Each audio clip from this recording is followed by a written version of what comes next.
Today, we're diving into a foundational challenge in leadership and people management, and that is unclear expectations and lack of clear goals. So let's talk about how these gaps can wreak havoc in the workplace, and more importantly, we'll talk about how to fix them. Have you ever had an employee who seems disengaged, is constantly missing deadlines, or produces work that is not up to standard? Or maybe you've heard this dreaded phrase, I didn't know that was my responsibility, or that's not my job. So these moments can feel obviously very frustrating, even infuriating at times, but they're often symptoms of a deeper issue, which is unclear expectations or undefined goals. This isn't just a soft skill problem. The ripple effects from unclear expectations and goals are real and measurable. So let's break down the issues. Let's first talk about the problems with unclear expectations or lack of goals. The first is employee frustration and burnout. When employees don't know what's expected of them, they are left guessing. I often say to people, in the absence of information, we're going to fill it in, and usually we're going to fill it in with the worst case scenario. And unfortunately, that's just the way our human minds work. This guesswork often leads to feelings of insecurity, stress, and undue burnout. Employees who feel like they're perpetually off, they lose confidence in their abilities, and over time, they disengage entirely. Okay, the second thing that comes up with this when somebody has unclear expectations or unclear goals is a lack of accountability. You can't hold someone accountable for something they truly didn't know that they were supposed to do. Without clear expectations, leaders risk creating a culture of blame rather than a culture of accountability and ownership. And if you're already right now like, oh my gosh, but they should have known, or that said that in the job posting, or, whatever it is, we're going to get to that. Okay, we're going to get to that. But we're talking now about what happens when the employee feels like, or maybe we feel like as a leader, but when the employee feels like they have unclear expectations or a lack of clear goals. So we've got employee frustration and burnout. We've got a lack of accountability. We've also, the third one is decreased productivity. Vague or missing goals mean that employees can't prioritize effectively. This leads to wasted time, duplicated efforts, or focusing on low impact tasks instead of high value work. The fourth is you can have team tension or conflict. When roles or responsibilities aren't clearly defined, team members may step on each other's toes, or they may avoid tasks altogether. This lack of clarity creates resentment and unnecessary friction within your teams. And the fifth and final thing that I've identified, you have missed opportunities for growth. Unclear goals don't just hinder employees, they hinder the entire organization. Without direction, oftentimes innovation stalls, performance plateaus, and opportunities for improvement are often overlooked. So we've got employee frustration and burnout that happens, lack of accountability, decreased productivity, team tension and conflict, and then missed opportunities for growth. So what can we as leaders do to fix it? So now that we've identified the problems, let's shift gears and discuss some actionable steps that you can take in your organization to create clarity for your team. Number one thing is to set goals. I don't care if you want to set SMART goals or what you want to call them. There's a number of ways to get to your goals, but you want to set clear goals. So if you want to follow SMART, or you're like, I don't have a good system for setting goals. If you're setting a SMART goal, they're specific. So a lot of times we glaze over this and we're like, oh, SMART goals, I know that. Let's really break this down. A specific goal. So increase productivity in the department. It's like, okay, if you gave a manager that goal, if we don't have a good business outcome to tie that to, that might mean that that manager has everybody work overtime. Well, are we monitoring overtime? Did HR approve overtime? Did payroll say that overtime's approved? Like, do we understand the financial ramifications? Is that killing morale because now people don't have work-life balance? Like, so if we don't have, we a lot of times just want to say like, just set a SMART goal. But it's like, if I'm a manager or I'm a director or I'm a team lead and I'm just setting a goal based off of improving the bottom line, so I just am going to make sure my people do more work, then there might be ramifications to that, right? Like there's things that we're going to do that are maybe off target. So what we want to do is first we want to understand the organization's goals.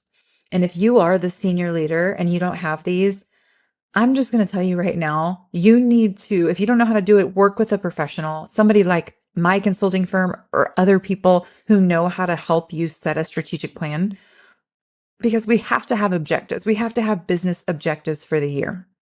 In my business, I've got a number of key objectives that we all are working toward. And my whole organization like has learned about that. We've talked through it. And actually right now, I'm going to go ahead and pull up my annual review and I'm going to go to mine. And not because I don't have mine memorized, because I'm sure everybody on my team could probably run through this right now, but because I want you to hear the specificity that we have in the goals and then what the outcomes are. So my 2025 strategic plan in my business, in my consulting firm, is I'm going to grow my consulting book of business by 30%. I grew from 2023 to 2024. I grew around 30% in my business. So from 2024 to 2025, I believe I should be able to grow at least 30% of my business. I personally believe I can grow 50% in my business because I'm doing prospecting in a different way, so on and so forth. But my thought is I'm going to grow 30%. So I added 30% for me. And then I'm also adding a 30% level of growth for another one of the fractional HR leaders on my team. And I only did one speaking engagement in 2024. I just didn't make it a priority. So if I just do a couple more of those, make myself available, we're making sure that we're putting that in our marketing, we're adding it to our email marketing list. With a few more of those, I should be able to, 10x my speaking engagement amount. And so I'm taking that's my consulting bucket, my fees, the other fractional HR leader on my team, and then speaking engagements. And so overall, that would be a 30% growth in just that consulting bucket. In my business, I'm also a certified predictive index consultant. I'm a partner with them. And so I'm able to come in and do behavioral and cognitive assessments for organizations, whether they're a client of mine or not. And so I plan on launching one new client per quarter in 2025. And so I have what my target dollar amount is based off of the average client size of that. And then I do an offshoot called Salt and Light for Women. And that is just an online community that's focused on growth and expansion for women. And I'm planning on putting on 2 small retreats, very VIP exclusive, going to be small group retreats, maybe even at my home. And so I've got what I think the dollar amounts would be. So I've got my primary consulting, I've got my predictive index, I've got the Salt and Light for Women, doing a little monetization on that. And then I broke down my partnerships. So I have partnerships with recruitment firms, strategic recruiting firms, benefits firms, some technology firms. And so based off of what I did last year, I'm expecting a 30% growth in that bucket as well. So I have what that dollar amount should be. And then I'm also working on some affiliate marketing on my podcast. You might hear me run ads a couple of times. A lot of times those ads are for my personal consulting firm, but I do have a few partners that I work with in that area. And that helps me bring in revenue because, as you can imagine, I have a cost to put on the podcast. I love putting free value together, but there is a cost to it. So I'm trying to at least have a break even. So I have what I'd like to monetize, because last year I just went in the hole in the podcast. Totally worth it to me. Didn't have a plan on monetizing the last year. This year I do. And then lastly, I've written a 3-part book series right now on HR foundations, essentially. And I'm really excited to talk about that more in the upcoming months. But my first book should come out late Q1, early Q2. And then I'll have at least the second one come out in 2025 as well. Maybe the third, but probably just the first 2. And so I anticipate some revenue coming off of that. So based on all of that together, I know what the objectives are for the organization. So then I take those objectives and I say, what do I, Kerri, need to be doing on a quarterly basis, a monthly basis, literally a weekly basis, which rolls into a daily task list, so we can meet those goals? And then what does Tara, one of the other fractional HR leaders, need to be doing? And then what does Paige, my marketing coordinator, what does she need to be doing to make sure that we accomplish those goals? And then how can Brittany, my EA, help support me and Tara and Paige in meeting those goals? And so that's what I mean by getting specific and not just being like, okay, hey, Brittany, make sure you respond to Kerri's emails in a timely fashion. It's like, I mean, she can and she will and she does, but What's she trying to meet? So I'm like, okay, based on the strategic objectives of the organization, Brittany, here's a couple of things I need you to do. I need you to book 2 people for me to interview every single month on the podcast. I want to be on at least one other podcast a month, if not more. So that's one of the ways that we can monetize on the podcast. She's been working on getting affiliate marketing set up on that. And then timely billing and timely client payments. Like she helps me with my payables and my receivables. And so she's working on that. So I take those goals and then I roll them all the way down to every single person in the organization. So that way everyone feels like they're a part of the main mission because they are. And your employees are too. They just might not know why. So we have to get very specific when it comes to that. Okay, measurable. And you heard me kind of talk about this. So I said specifically to Brittany, like I want 2 interviews a month of other people coming on my podcast. Anything less than 2 is going to be falling short. I want to be on somebody else's podcast every month, at least one. So anything less than 1, that's falling short. So they're measurable very clearly. If I have anybody who pays, I bill on the 1st of every month to my consulting clients. If anybody pays past the 15th, any one client, then we didn't meet that goal. That means she's not properly communicating. That means that we're maybe not being clear and holding people accountable with late fees.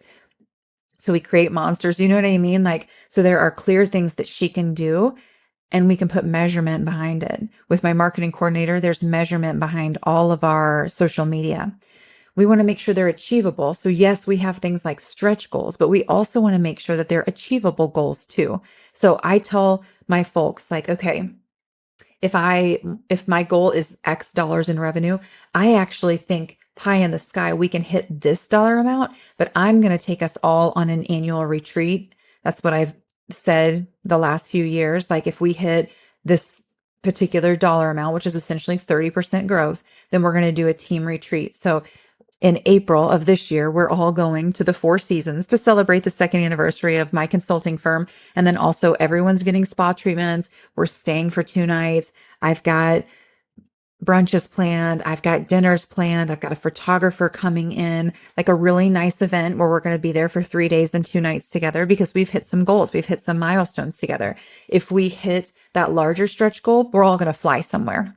And we'll invite our spouses. So it'll look a little bit different. So our primary goal, which I think is completely achievable, here's what we're working toward. On top of the fact that you're going to make money, you've got opportunities for bonus. We tie it to compensation. And then I put some other rewards in place and I try to make that really clear to them. There's no now, I guess I shouldn't say there's no randomly blessing them because I do that as well, but I make it very clear. If we do this, then we get this in this timeline. And that's the expectation. And if we don't hit it, we're not going to do what I said. Like this last year, I wanted to hit a certain amount. We're not going to Florida. We're going to St. Louis because we didn't hit that bigger amount. And that's okay. We still hit a lot of the goals. We still hit the achievable goals.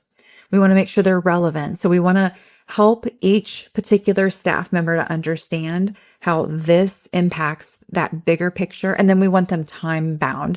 And so there are times where I'm going to send somebody like, I want you to work on this project. I'm going to say specifically, my hope is, or my goal is that we get this done in X amount of time. They know what it looks like to follow up with me. They know we've got what we call the agenda, which I took from Dan Martell. He's one of my business coaches. He wrote the book Buy Back Your Time. I'll link it in the show notes. He's excellent. If you haven't read that book, I highly recommend it. It has transformed the way that I do a lot of things in my business, but we keep an agenda to where we've got on that agenda, I've got issues. And anytime during the week, I've got issues that come up. If it's not something that's like do or die, I just type it in this. And during our weekly meetings, we address them. Things that I've observed, whether good, bad, or indifferent, suggestions that I have, and then questions that I have. And they also do that to me. It's a live document that we both do. So with every direct report that I have, we're able to put that information in there together. And I'll pull that stuff up and I'll be like, oh, okay, I see that, she's got a couple of things. I could address it before our meeting. And so we can stick to our meeting time. Or every once in a while, I'll see something and I'll be like, oh, we're going to need to discuss that when we're together. I'm very clear about the time bound. And if I'm not, my team holds me accountable. Hey, what's the timeline on this? Like, what are you hoping for? And every once in a while, I'll have a team member lob something back to me really quickly. And I'll be like, hey, take your time, research. I want you to think this through. Like, this isn't, a life-saving mechanism or whatever. And so we just want to be clear in our communication. But that's what I mean when I say SMART goals. And I think a lot of times people are like, oh, a SMART goal. Like, I know that's an acronym. I know that just means like make sure that the goals are good. That's what we mean. Specific, measurable, achievable, relevant, and time bound. We really want our people to understand why we care about these things and how they impact the bigger picture. We want to use this framework to ensure every goal has a clear purpose and timeline. So one last example, because I know I'm just kind of beating a dead horse here, but I just think this is really important and a lot of people get this wrong. So again, instead of saying improve customer satisfaction, which could be it's a great goal, but a more specific goal that people actually know how to meet is increase our NPS, our net promoter score by 10 points over the next 6 months. Now that's something that it's like, we'll know, did we meet it or did we not? Because if we improved it by 1 point, it's like, well, we did improve it, but that's not very much. So saying we want to improve it by 10 points. And if you don't know what net promoter is, it's a great simple question you can ask clients, like essentially, how likely are you to recommend us to a family friend or colleague? And then same thing, you can ask that to your employees. How likely would you recommend us as an employer to family friends or peers or whatever? And it's a great scale. It's a 10-point scale. You got to Google it or ask ChatGPT to give you some more information on it. But we want to be really clear with these goals so we know when we met them or if we didn't. And we want to have things tied to them as far as like, is there bonus, pay, disciplinary actions, reprimand, reward trips, who knows? But we want to tie that together. Okay, next thing we're going to do as a leader to make sure that we're addressing any potential unclear expectations or lack of goals is to define those roles and responsibilities. Take the time to outline which jobs, which tasks each role entails and how it contributes to the team and the organization's success. So this starts at the beginning. Job descriptions should be living documents and revisited as roles evolve. What I would say is I work with a lot of small and mid-sized businesses, and I'm building out the foundation most times for their HR. And this is because they don't have an HR person. And of course they don't. When they're a small employer, you shouldn't. Okay. The data says unless you have like 100 folks, you don't really need one full FTE of an HR person. But gosh, when you get up over 50, you start wobbling. Somebody better be paying attention to HR. At a bare minimum, you need to be having a consultant, but really between that 50 to 100 point, you need to be getting an HR person who's dedicated. But before that, a lot of folks have like the CEO has some, maybe you've got an ops person, maybe you've got an office manager, an admin, maybe you're using some stuff from your HR payroll system, some technology, some more reactive side of things. But what I see is when we come on board, when my consulting firm comes on board, we're like, okay, let's build out this foundation. Now, the goal is that we build out the foundation and then your office manager can execute on it until you get a little bit bigger. Maybe you're never going to get bigger and maybe your office manager can handle it. I make sure you've got a good benefits broker and a good HR payroll system and it's set up well and it's streamlined. So that way you don't need a long-term HR person, maybe just a high-level consultant to work with on big issues. But one of the first things that we jump into are job descriptions. And to me, I'm just like, dang, this seems obvious, but you know what? It's not, because when you were very small, people were just kind of jacks of all trades. And it seemed like a little overkill to be like, this is exactly what you're going to do. Now, I would say in my business from day one, and you can ask everybody on my team, I had a questionnaire, I had a phone interview, I had an in-person or a video interview going over some really specific things. And then I had a very clear job description that's like 3 pages because I outline all the tasks, what success looks like in the role. I do a little selling in it. Here are the benefits. Here's why you'd want to work here. Here's some information about the culture. Here's what would make you freaking amazing to me. I put it all together and then I say, review this and come to me with questions. And gosh dang, if they're just like, nope, that's great. I'm like, you didn't read it. I'm not hiring you. That document, I took a lot of time to go through it. And then upon hire, we go through that line by line by line. That's the onboarding. It's like, here's in your job description. Here's exactly what it means to address each of these issues, the tech involved, what measurement looks like, who you're going to collaborate with the team or who you collaborate with externally, what my expectations are. So we lay all of that out. So job descriptions, I don't care if you have 2 people on your team, you need a job description. You're setting them up for failure. You're setting yourself up for failure because a couple of things. Small businesses, like we are really appealing to people, especially now, people who've been in corporate, they're freaking burnout. They feel like people don't care about them as a person. And they're like, I'd like to be a part of something that matters, a place where I can really make an impact. You know, where you can really make an impact and change a person's life? A small to mid-sized business, especially those small businesses. A good hire can freaking change your life. Small business owners, like, can I get an amen? I know you know this.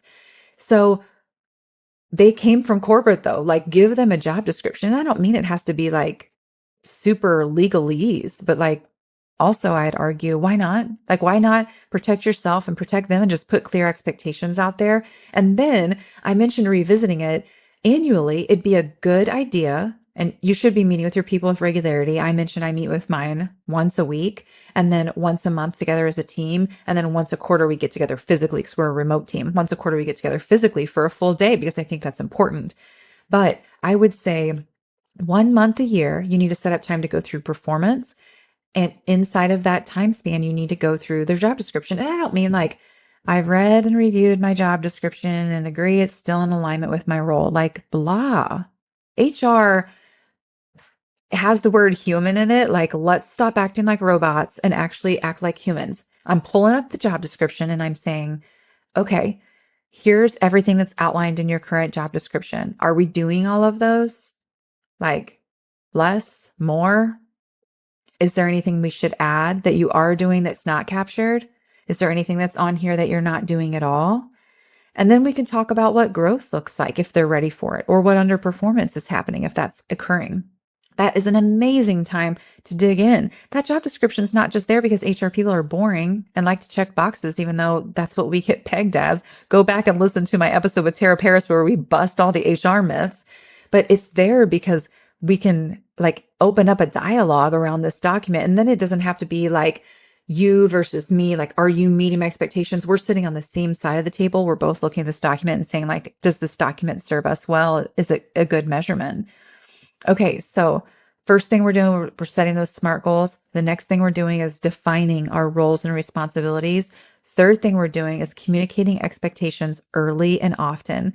Clarity is not a one-time task. It's an ongoing process. So during onboarding, sharing expectations in detail, and then reinforcing them through regular check-ins. I personally recommend if you've got a new hire, I spend a ton of time with new hires, especially like over the first month. I'm spending, and you know, I'm the founder and I'm the owner, I'm the CEO. I still have clients myself, but I'm spending somewhere between like 3 and 4 hours a week with each of my new hires. I know that's a ton of time, but when I get through that onboarding phase, I can cut them loose and it's fabulous. So it's well worth it. I'm telling you, do not pass the buck on onboarding. Then at the 30 day, we want to check in. At the 60 day, we want to check in. At the 90 day, we want to check in. At the 6 month, we want to check in. And then, like I said, I'm having weekly meetings with my team and they're not like chit chat, even though I love my ladies and we do have some small talk, but like we've got a reason why we meet every single week. It's a great way to relationally connect, but also we go through those ad agendas and make sure we're touching on what our needs are. And then once a month, we're looking at the metrics. Okay. And then I mentioned like my meeting cadence, set some team meetings up. Like just set them up, put them on the calendar, have your assistant put them on the calendar, you put them on the calendar yourself, or ask your employees, please put meetings on my calendar for us to meet with X amount of regularity. And here's what we're going to be covering during that time. And it doesn't have to be astronomical. Just say, here's three primary things we're going to cover. What wins you feel like you've had, what obstacles you're struggling to get past, and then any problems I can solve for you, and then any growth or development needs. And then that gives you time also for anything that you've observed. I would just recommend putting together those ad agendas, like I mentioned. So what issues do you need to discuss? What observations do you have as a leader? What are some suggestions you have for them? And then what questions do you have for them? And if you don't have any of that, if you're like, I don't actually have any of that to talk to my people about, like, I would say you're not very involved in your business. You might need to think that through. Just with your direct reports, I'm not asking you to have this with everybody, but you need to be having team meetings and there is content to cover. And then lastly, when we're talking about communicating expectations early and often, performance reviews. And I've done multiple episodes on performance reviews. So I'm not going to go too deep here. I recommend that you go back and I'm going to do more of them because this is very important to me. So many organizations want to say, we don't do those formal performance reviews because we're always giving feedback. We're close. We're blah, blah, blah. I'm telling you, you're missing the mark. If you don't have a system and a process set up, your people wonder when they're going to make more money, how they're going to make more money, and at what cadence they could expect that. They're wondering it. I promise you right now, they're wondering it. Even if they love you as a boss, they're wondering it. Like, how do I ever make more money? How does this work? Also, you can be like, I love you. I love you. I love you. And giving them all kinds of like affirmations like that. But if you're not like, hey, specifically on this project, here's where you missed the mark, or here's where you met the mark, then they wonder if you even know what they're doing during the day, even if you guys are close. So whatever that process looks like, whether it's an informal, like, here's what I want you to stop, here's what I want you to start, here's what I want you to continue, or you're literally attaching it to your company values, or you're attaching it directly to their roles and responsibilities, whatever it looks like, just do it and be very clear. Here's how often we do performance reviews, and here's whether money is attached to it or not. Just be very clear about that. Be transparent. Okay, fourth thing that we're going to do is provide context for goals. We kind of talked about this a little bit when we were talking about SMART goals, but employees are more motivated when they understand the why behind their work. So show them how their individual goals align with the company's mission and larger objectives. This creates a sense of purpose and belonging. Every single month when we get together as a team, we go over the metrics, and I talk about how the metrics are indicators for whether or not we're going to hit those bigger company annual objectives. That just makes it clear, and it reminds people, because we all get in our day-to-day and we forget. And so it's a good tie back. It's a good trigger. Okay, when we meet as a team, we're going to talk about our metrics, and we're going to talk about how that ties to the larger objectives. And then the fifth thing is using feedback loops. So make it easy for employees to ask questions and seek clarity. Create a culture where feedback flows both ways, ensuring you're addressing blind spots in your communication. And again, I'm not trying to kill you with this ad agenda thing, but like, that's a great way during the week, instead of like constantly popping in their inbox or in their chat. It's a good way. Now, there are some things that need to be timely, and we need to like hop on it right now because that social media post was out of alignment with our brand standards, or, that the AA didn't bill on time or didn't communicate, or there's a conflict with the scheduling or whatever it is. Like, those need to be addressed. But I'm saying some of the more like theoretical or conceptual things, keep note of those, have your employees keep note of those. And so that way, like, they feel comfortable. And I've noticed, I just pulled up, while I was doing this podcast, I pulled up my ad agenda for marketing, and I'd asked some questions, and my marketing person like literally has screenshots and things like that in the ad agenda. When I pull it up from my EA,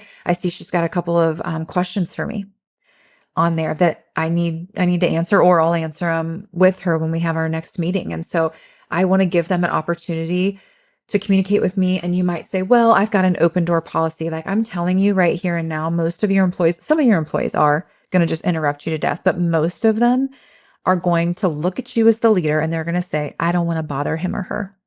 Most of them, especially emotionally intelligent ones, they're just going to be like, oh, I hate to bother them. So give them a mechanism. Let them know, like, we're going to meet weekly, we're going to meet biweekly, we're going to meet monthly, whatever that looks like. Here are the things that I want you to interrupt me on. And then here are the things, take note of these, and we'll talk about them in a meeting together at X cadence that we're going to have. No, there are times when we meet together and I'm like, oh, hey, don't sit on that. Like, next time, bring that to me. That's just a learning thing. You just have to communicate with each other. That's why it's a feedback loop, because we're giving and we're sharing, and then we're giving feedback on what we received, and it's so on and so forth.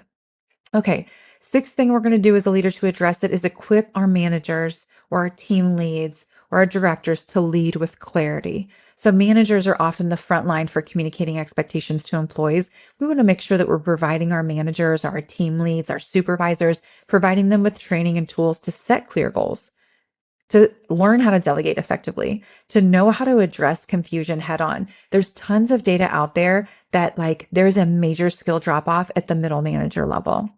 Middle managers, a lot of times, we're the best person at doing that role. We promote them into a leadership role, but we never give them any leadership training. And then their team is wobbly. And we're like, dang, why is this messy? This person was awesome. That person is awesome technically at the role, but they might not be the best leader.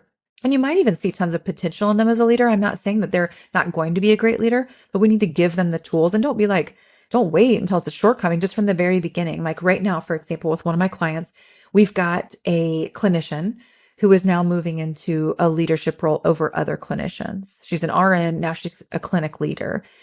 She's a clinic lead. And so she's got tons of leadership attributes, but we're like, hey, to make sure that you succeed at this role and that we're setting clear expectations, we put a 6-month path in place of all the things that we, as the executive team, are going to address with her. And I don't take any of it for granted. She probably learned, she's been an RN for years. Like she's probably learned some of this elsewhere. I'm not trying to treat her like she's a little tiny baby. I'm just trying to set clear expectations and she's loving it. And honestly, it's been so great for our team to be very clear about all of that. And we're able to draw upon the training. It started really good conversations, some process improvement ideas. And so we want to equip them to be able to set the clear goals, to delegate effectively, to know what that looks like in our organizations and how they can address any confusion or conflict head on, give them the tools in their toolbox to do that. And then as the senior leader, the owner, the executive, you're going to have to do that less because you're better equipping your people from the very beginning. Okay, so I'm going to go over 7 things. We've got one left, but let me recap. You're setting SMART goals. You're defining your roles and responsibilities. You're communicating expectations early and often. You're providing context for goals. You're using feedback loops. You're equipping your managers to lead with clarity. And the last thing we're going to do is document and measure progress. So use tools like maybe a project management software or some kind of goal tracking system, an Excel doc, Google Doc, whatever, to make expectations visible and to track progress. Regularly reviewing those goals and celebrating milestones to reinforce accountability is going to help keep employees engaged. I can't stress this enough.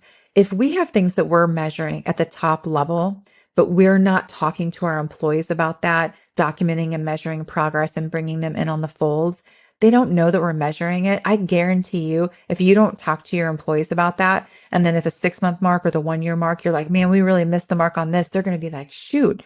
And you're going to think, well, I told you that I was measuring that, but they're going to be like, yeah, I was busy like doing my thing, doing my day-to-day job. Like I'm not the leader. And a lot of times as leaders, we think our people should care about the business as much as us. And they should be thinking about these things. They don't. Okay. It's not their business. They might be really passionate about you, your clients, and a lot of things, but they're not you. They're not the leader. We can't expect that of them. So we need to set clear expectations. We need to have clear goals for our people. That's not micromanaging them. That is truly setting them and you up for success. So here's the thing. Clarity is kindness. And as leaders, one of the most empowering things we can give our teams is the gift of knowing exactly where they're headed and how to get there. Clear expectations and goals don't just benefit your employees, they benefit you, your team dynamics, and your organization as a whole. So here's your challenge for the week. Take stock of the clarity in your own leadership. Are your employees crystal clear on what's expected of them? And if not, what's one step that you can take this week to fix that? I would challenge you to be really transparent with your people and sit down with them and just say, hi, I listened to a podcast episode recently and it's got me thinking, do we have clear expectations and clear goals here? I haven't talked to you about our company goals for a while. So at all of my one-on-ones this week, I'm doing that. So I'm going to do it with you, employee A, and then I'm going to do it with you, employee B. Then I'm going to do it with you, employee C. And we're just going to go over company goals. And then I want to talk to you about what you're doing and how that is a huge help to us meeting our company goals. I think you're going to be surprised. I think your people are going to be like, wow, that was really helpful. Even if they knew what the company goals were, just a reminder, just a reinfusion, that's going to help connect them to the purpose. It's going to set those expectations, provide clarity, and you are going to get better work and productivity out of your teams. I promise. Leading can feel like chaos sometimes, and doing your job, if you're like me, I have a client load and I'm leading my team, and that can feel like chaos. But friends, the work is so worth it. So don't waste the chaos. Embrace it. Until next time.